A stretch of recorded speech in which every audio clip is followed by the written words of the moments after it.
Thank you, everyone. I'm Carlo Maria, and today I'll present you our work in progress towards understanding and modeling the hydrogen embrittlement phenomenon in Martensitic advanced high-strength steels. Now, the aim of our work is to be able to do hydrogen embrittlement risk assessment and components made of this material, so it can be reformulated into being able to model the phenomenon of hydrogen embrittlement. Modeling this requires at least two basic blocks, which is modeling the effect of hydrogen on strength and or ductility. And then, since the application for this material, one of the manifestations of hydrogen embrittlement, which is most relevant, is delayed fracture. Well, we need some kind of modeling of, at least at the continuum level, of the hydrogen distribution instead of components and or specimens. That's actually what we will focus during this presentation. And well, first we'll see how we tackle the bulk diffusion and trapping. Then we will add an additional block, which is modeling the kinetics of the outgassing in room temperature. And then we will see how we want to apply all this, at least for modeling tensile tests during this small strain rate testing, and then eventually into components.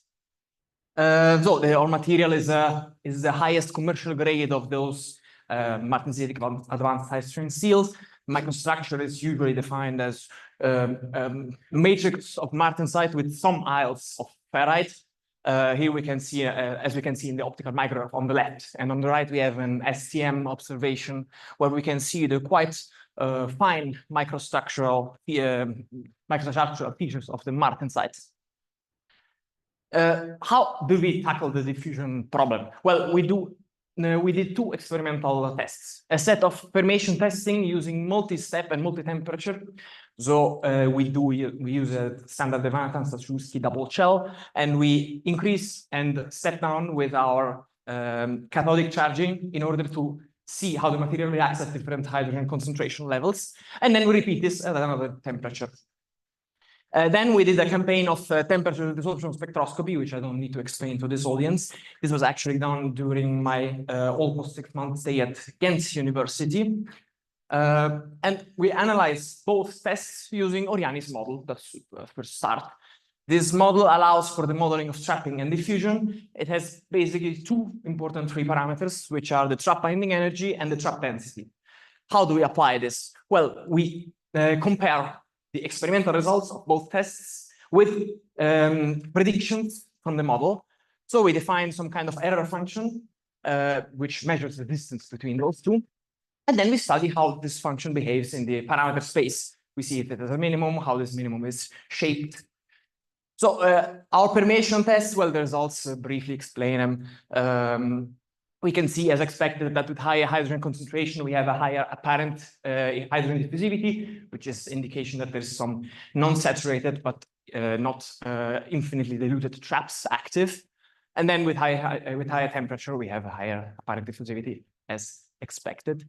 What we can see if we try to apply Oriani's model in this, well, we see that a minimum can be found. We can see the shape of the minimum area, which is along those which can be explained as iso time lag lines, something like that.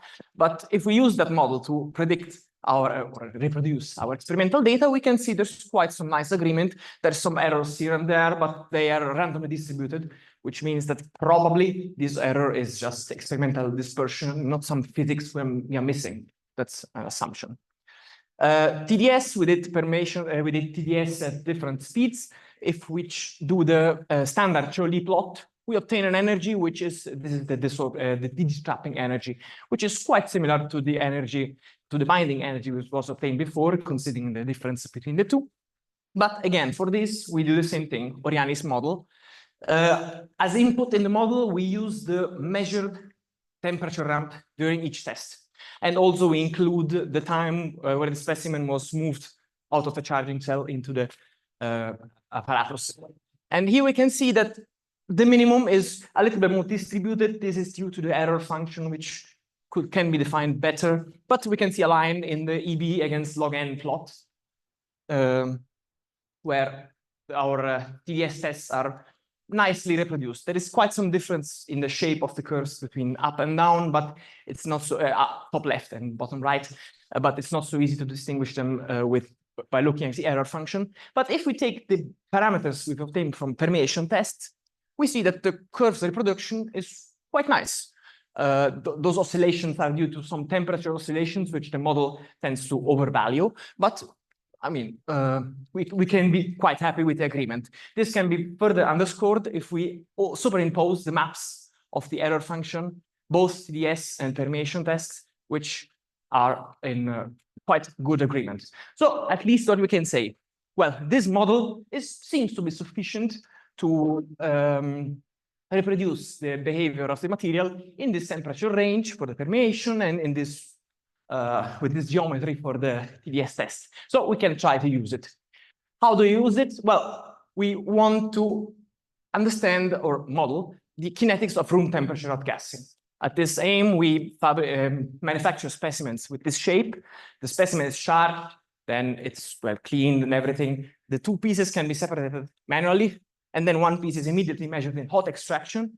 The other piece is left in a room for 20 or 40 minutes while measuring the temperature. What does this mean? We have a specimen here, two halves of the specimen, which are charged together. We can assume they have the same hydrogen concentration. And then one stays longer in a room and experiences outgassing for a bit longer. We model this using Oriani's model and the parameters we have obtained before with some natural evaporation boundary condition. This is clearly a wild oversimplification of the difficult physics of adsorption, recombination, and so on. But it's a one-parameter model which generalizes both of the most common models which have been used in modeling, in continuum modeling of this kind. So we can use it and try to see if we find an alpha. Here we can see there's some difference between if we use zero hydrogen concentration on the surface and if we use this, well, evaporation boundary condition type. Here we can see the plots of the data normalized of the first measurement. This is just for graphical reasons to be able to put everything together nicely. But we can get an alpha. We can say that for different materials, we can get significantly different alpha. How can we use this? Well, at least until the start of the tensile tests, we can model our specimen, which is well moved and mounted onto the tensile machine. This is a 2D modeling, where we can see that well, the evaporation condition has quite a significant effect on the boundary, since well, we aren't imposing zero concentration there. After the start of the test, there is some complications, hydrostatic stress effects. As some presentations have shown yesterday, there may be activation of additional trapping centers and so on, but well, this is what we have at the moment. And how do we intend to use it? We did some preliminary tensile tests, which is still well ongoing, but we can see that, and now I'll rush a bit because of the time. The hydrogen-free specimens, nothing particular. We have necking, we have microvoid coalescence, nothing extremely interesting. But the most embrittled one, we see that there is a small area where a big precipitate at the center has, probably due to hydrogen accumulation and so on, created this little crack, that little crack, which actually started, it stopped for a few seconds, we can see that from the curve, and then the whole specimen failed.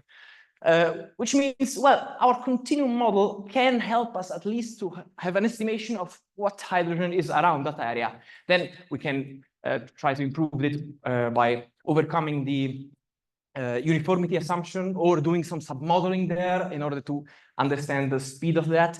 Why is this interesting? Because we can obtain a number of how much hydrogen there was around that area.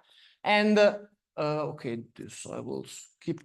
And in a test which has lower hydrogen and which didn't have so many brittle features in the center, there was still some secondary cracks and mostly microvoid coalescence, but we can see a similar feature on one side. So there may be something similar there, and we may be able to model this and the other one and see what comes out of this. That's why we are focusing on building a continuum model in order to interpret those tests.